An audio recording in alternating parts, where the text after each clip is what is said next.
क्या राष्ट्रीय स्वयं सेवक संघ के रास्ते निकलेगा ओरण गोचर भूमि विवाद के समाधान का रास्ता?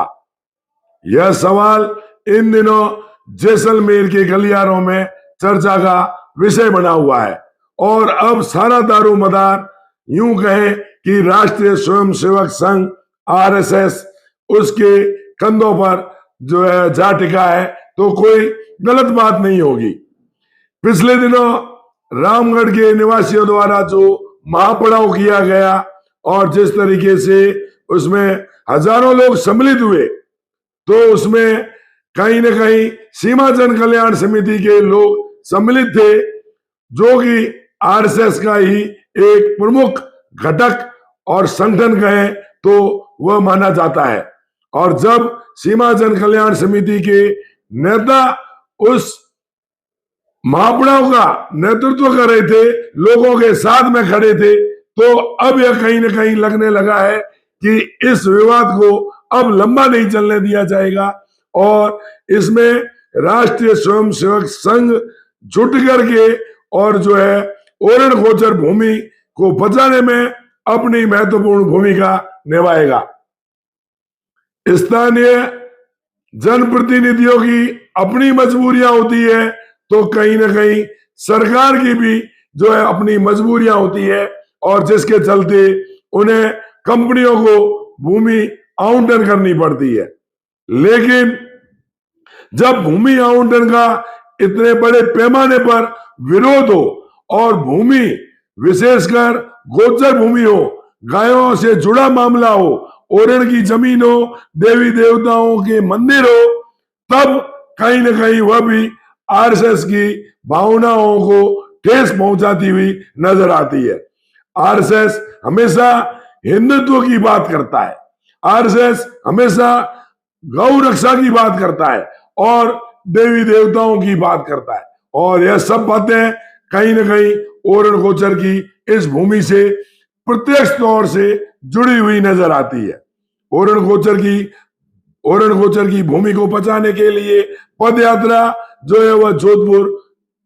पहुंच चुकी है। दूसरी तरफ रामगढ़ के लोग भी जो है इस आवंटन का विरोध कर रहे हैं। सरकार अपने स्टैंड पे खड़ी है, प्रशासन सरकार की तरफ मुंह ताक रहा है और जनप्रतिनिधि कभी विधानसभा में बोल रहे हैं तो कभी जनता के बीच में बोल रहे हैं, लेकिन समस्या का समाधान होता कहीं नजर नहीं आ रहा। तो अब सबकी नजरें जो है वह आरएसएस के ऊपर जा लगी है और आरएसएस की आज की तारीख में क्या शक्ति है वह सब लोग जानते हैं। आज यदि भाजपा कहीं शासन कर रही है तो वह भी सीधे तौर पर आरएसएस का ही एक राजनीतिक संगठन माना जाता है। सरकारों में सीधी दखलंदाजी तो आरएसएस नहीं करता, लेकिन जब कोई विवाद होता है और जनता के हितों पर कुठाराघात होता है और या संघ की भावनाओं के विपरीत कोई कार्य होता है, तो फिर आरएसएस यह नहीं देखती कि हमारी जो है सरकार है और हमें खामोश रहना चाहिए। आरएसएस के ऊपर किसी प्रकार की कोई मजबूरियां हावी नहीं होती। यदि अंदर खाने की बात करें, जैसलमेर में 6, 7, 8 मार्च को जैन समाज का एक बहुत बड़ा आयोजन हो रहा है और उसमें सर संचालक श्री मोहन भागवत जी उनके भी आने का कार्यक्रम है। तो जो ओरण गोचर भूमि बचाओ को लेकर के आंदोलन, पद यात्रा और धरना महापड़ाव कर रहे हैं, तो उनके अंदर भी यह एक रणनीति बनने की चर्चा है कि यदि सभी लोग इकट्ठे होकर के और भागवत जी से मिलते हैं और उन्हें अपना दुख दर्द बताते हैं और उन्हें यदि यहाँ की भौगोलिक परिस्थिति से अवगत करते हुए उन्हें यह भी जानकारी देते हैं कि किस तरीके से यदि जैसलमेर की भूमि को कंपनियों को इस तरीके से आवंटन किया जाता रहा तो जैसलमेर के गोवंश पर बड़ा संकट गहराएगा, ओरण गोचर की भूमि पर संकट गहराएगा और स्थानीय लोग यहाँ से पलायन को किस तरीके से मजबूर होंगे, तो उसको लेकर के रणनीति पर और बात करने पर चर्चा होने की संभावना व्यक्त की जा रही है। ओरण गोचर के लोग ऐसे व्यक्ति को तलाश भी रहे हैं ताकि उनकी मुलाकात वह सर संचालक जी से आसानी से करवा सके और वह भी आराम से धैर्य से उनकी बात को सुन सके और आवश्यकता पड़ने पर वह सरकार को इस संदर्भ में निर्देश भी दे सके। जी हाँ, सर संचालक जो कि पूरे प्रदेश पूरे भारत के राष्ट्रीय स्वयं संघ के प्रमुख होते हैं, वह आवश्यकता पड़ने पर ऐसे मामलों में सरकार को निर्देश भी दे सकते हैं। हम यह जानते हैं कि इन सरकारों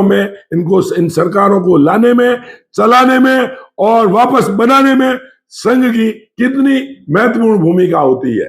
तो अब सारा दारोमदार इस समस्या के समाधान का कहीं न कहीं राष्ट्रीय स्वयंसेवक संघ के कंधों पर जाता हुआ नजर आ रहा है, क्योंकि जब सर संचालक मोहन जी भागवत यहाँ जैसलमेर आएंगे तो प्रदेश के भी बड़े बड़े संघ के पदाधिकारी भी जो है उनके साथ में जैसलमेर आ सकते हैं और आने की संभावना है। तो इस विषय पर यदि संघ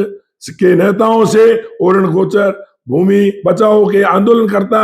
जो कि मिलने की रणनीति पर विचार कर रहे हैं और वह यदि मिलते हैं तो समस्या के समाधान होने की संभावना पूरी तरीके से व्यक्त की जा रही है। इंतजार 6, 7, 8 मार्च का है, जब किसी एक दिन के कार्यक्रम में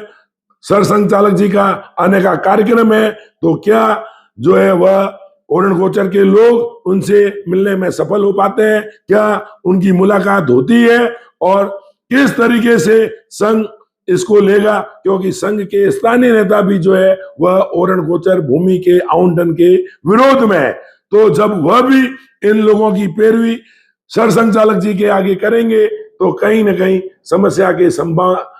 के समाधान की संभावनाएं जो है वह प्रबल हो जाएगी। नमस्कार, जय हिंद, जय भारत।